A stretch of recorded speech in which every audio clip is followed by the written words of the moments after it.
bumisita po si Davao City Mayor Rodrigo Duterte sa isang concert sa Taguig kagabi. Dito, inisa-isa niya ang kanyang mga plataforma sakaling maging Pangulo. Kabilang na dyan ang pagpatay sa mga kriminal tulad ng mga drug pusher. Ang tanong, handa ba si Duterte makakulong pagkatapos sa kanyang termino? Nasa gitna ng aksyon si Ryan Ang.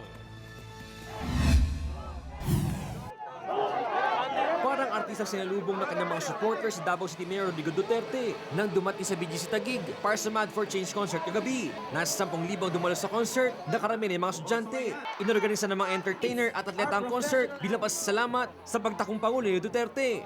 Dapat ito isang concert to convince him to run, but it's turning out to be a Thanksgiving and a pre-proclamation.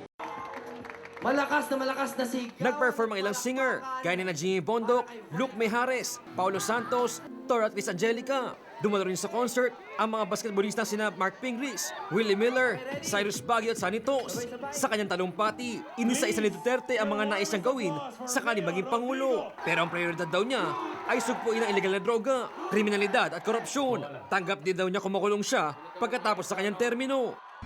Pag ako ang nagpresidente ng Pilipinas, kayong mga durugista, yung araw na yan, magbigti na kayo.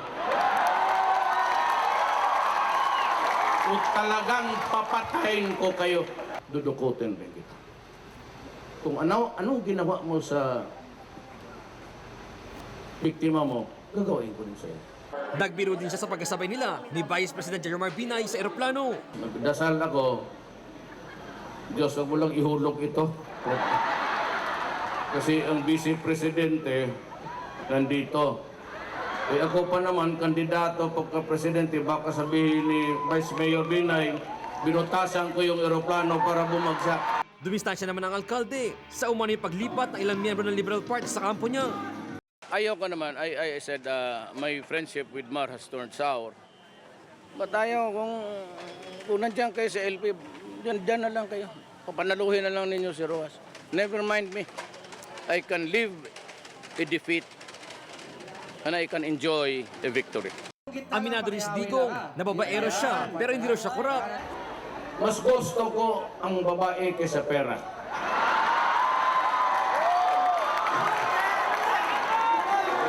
Ngayon, sabihin mo na magkurakot ako. 22 years ako mayor ng Davao City. Hindi ko estilo yan. Sagot pa niya sa mga bumabati ko sa kanya sa social media dahil sa kanyang pambababae. If you do not want me as president because I have 4 or 5 women, then you vote for, marami naman dyan eh. Nandyan si Rojas, economist. You have been, who has been there in the local government. Gusto mo ng maganda na talento, no? Disgrace. You've done a brilliant woman, De Santiago. Kung ayaw ninyo ako, di wag. Kaya ayaw ko rin sa inyo. Umaaksyon! Ryan Ang, News 5. Be sure to come back. News 5 everywhere. Copyright 2015.